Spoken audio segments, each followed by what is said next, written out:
আসসালামু আলাইকুম। 18 বাংলার প্রতি ঘন্টার সংবাদে সবাইকে স্বাগত জানাচ্ছি। আমি ভাবনা আহমেদ। বিভিন্ন রাজনৈতিক দলগুলোর সঙ্গে সংলাপের অংশ হিসেবে ইসলামী 7টি দলের নেতাদের সাথে বৈঠক বসেছেন অন্তর্বর্তীকালীন সরকারের প্রধান উপদেষ্টা ডক্টর মোহাম্মদ ইউনূস। রাষ্ট্রীয় অতিথি ভবন যমুনায় বৈঠকে অংশ নিয়েছেন খেলাফত মজলিস, খেলাফতে আন্দোলন, হেফাজতে ইসলাম, জমিয়তে ওলামায়ে ইসলাম বাংলাদেশ, নিজামে ইসলাম পার্টি ও ইসলামী আন্দোলন বাংলাদেশের নেতারা।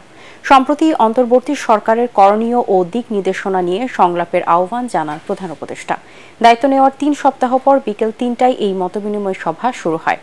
এতে জাতীয় পার্টি, গণফোরাম, বাংলাদেশ সমাজতান্ত্রিক দল, বাসদ সহ আরও কয়েকটি রাজনৈতিক দলের অংশ নেওয়ার কথা রয়েছে। তবে আজ বিএনপি ও জামায়াত বৈঠকে অংশ নিচ্ছে না বলে জানা গেছে। রাত 8টা পর্যন্ত টানা 5 ঘন্টা চলবে এই মতবিনিময় সভা। দলে বিশৃঙ্খলাকারীদের স্থান হবে না বলে হুঁশিয়ারি দিয়েছেন বিএনপি মহাসচিব মির্জা ফখরুল ইসলাম আলমগীর। কুমিল্লার লালমাই উপজেলায় বন্যা কবলিত মানুষের মাঝে ত্রাণ বিতরণ করতে গিয়ে এ কথা বলেন তিনি।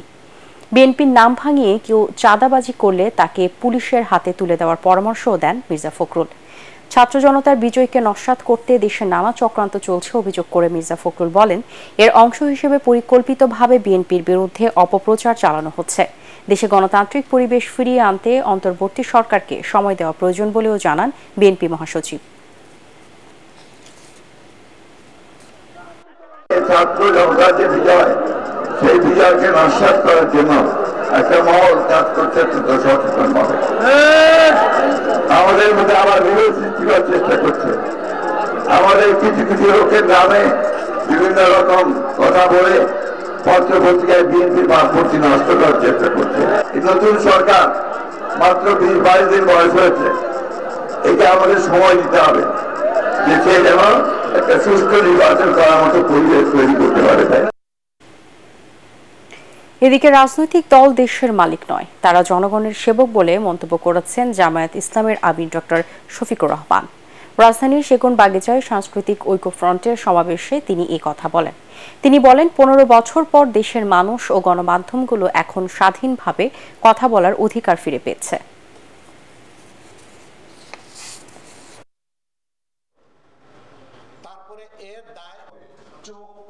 একটা জাতি আর কতবার পথ হারাবে? সম্প্রতি আন্দোলনে কম বেশি হাজার খানেক যোদ্ধা অন্যায় সত্যের বিরুদ্ধে, বৈষম্য এবং স্বৈরতন্ত্রের বিরুদ্ধে লড়াই করে তারা দুনিয়া থেকে বিদায় নিয়েছেন। আল্লাহ তাআলার দরবারে তাদের ন্যায্য পাওনা আমি কামনা করছি। বিভাজন আমরা চাই না। এরা কোনো দলের নাম অথবা যশ প্রতিষ্ঠা করার জন্য সেদিন লড়াই করেনি।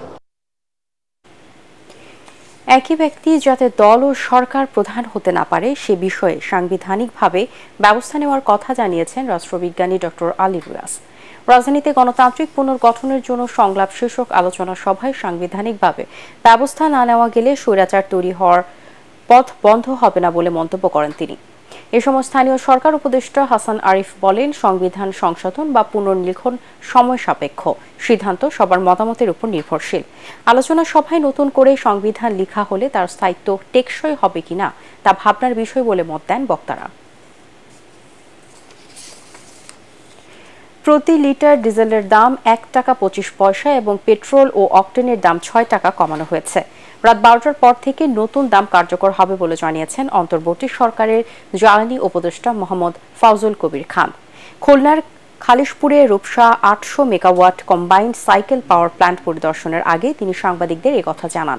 জ্বালানি উপদেষ্টা আরও জানান, ডিজেলের দাম 106 টাকা 75 পয়সা থেকে 1 টাকা 25 পয়সা কমিয়ে 105 টাকা 25 পয়সা, অকটেনের দাম 131 টাকা থেকে 6 টাকা কমিয়ে 125 টাকা এবং পেট্রোলের দাম 127 টাকা থেকে 6 টাকা কমিয়ে 121 টাকা নির্ধারণ করা হয়েছে।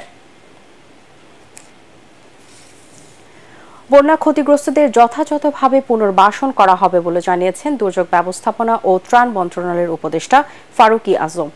বন্যার্তদের সহায়তায় পর্যাপ্ত বরাদ্দ রয়েছে বলেও জানান তিনি। চট্টগ্রাম সার্কিট হাউসের সম্মেলন কক্ষে জেলার বন্যা পরিস্থিতি নিয়ে মতবিনিময় সভা শেষে একথা জানান তিনি। এ সময় তিনি আরও বলেন, সর্বাধিক ক্ষতিগ্রস্ত এলাকাগুলোকে চিহ্নিত করে দ্রুত ওইসব এলাকায় পুনর্বাসন কার্যক্রম চালানো হবে। ক্ষতিগ্রস্ত খামারি, মৎস্য চাষী সহ অন্যান্য ব্যবসায়ীরা যারা আছেন তাদের বিষয় বিবেচনা করা হবে বলেও জানান উপদেষ্টা। খেলার খবর। 24 ঘন্টার মধ্যে পদত্যাগ না করলে বাংলাদেশ ফুটবল ফেডারেশন বাফুফে সভাপতি কাজী সালাউদ্দিনকে অবাঞ্ছিত ঘোষণা করা হবে বলে জানিয়েছে বাংলাদেশ ফুটবল উন্নয়ন পরিষদ। সাফ জয়ী অধিনায়ক আমিনুল হকের নেতৃত্বে বাফুফে ভবনের সামনে আয়োজিত সমাবেশে এই হুঁশিয়ারি উচ্চারণ করেন জাতীয় দলের সাবেক ফুটবলার ও ক্রীড়া সংগঠকরা। আরও জানাচ্ছেন পরাগারমান।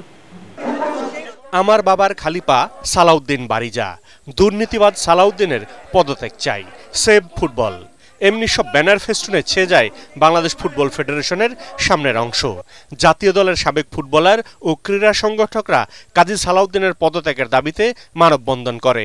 এ সময় তারা বাফুফের সভাপতিকে পদত্যাগ করার জন্য 24 ঘন্টার আলটিমেটাম দেয়। 24 ঘন্টার মধ্যে কাজী সালাউদ্দিনকে ফুটবল ফেডারেশনের সভাপতি হিসাবে পদত্যাগ করতে হবে।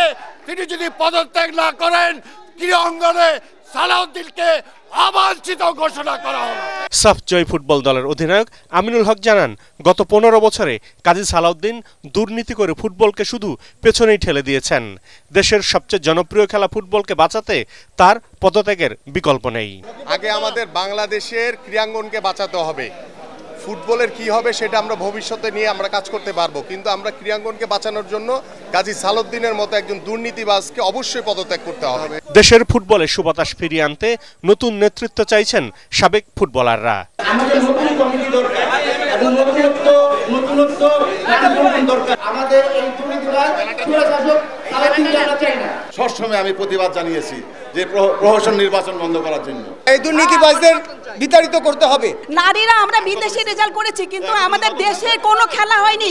বাংলাদেশের ফুটবল ফেডারেশনের যত কর্মকর্তা, সভাপতি সহ সবার পদত্যাগ ছাড়া কোনো উপায় নেই। এই নির্বাচনের মাধ্যমে একটা ভালো ফুটবলের পরিবেশ ফিরে আসবে বাংলাদেশ বিশ্ব অঙ্গনে। কাজী সালাউদ্দিনকে পদত্যাগের জন্য 24 ঘন্টার আলটিমেটাম দেওয়ার কথা বাফুফে ভবনে গিয়ে বলেও আসেন সাবেক ফুটবলার ও ক্রীড়া সংগঠকরা। পরাগারমান, এটিএন বাংলা, ঢাকা। পরবর্তী সংবাদ দেখার আমন্ত্রণ জানিয়ে এখনকার মতো শেষ করছি। এটিএন বাংলার সংবাদ ইউটিউবে দেখতে ব্রাউজ করুন, youtube/ATN Bangla News। ধন্যবাদ সবাইকে।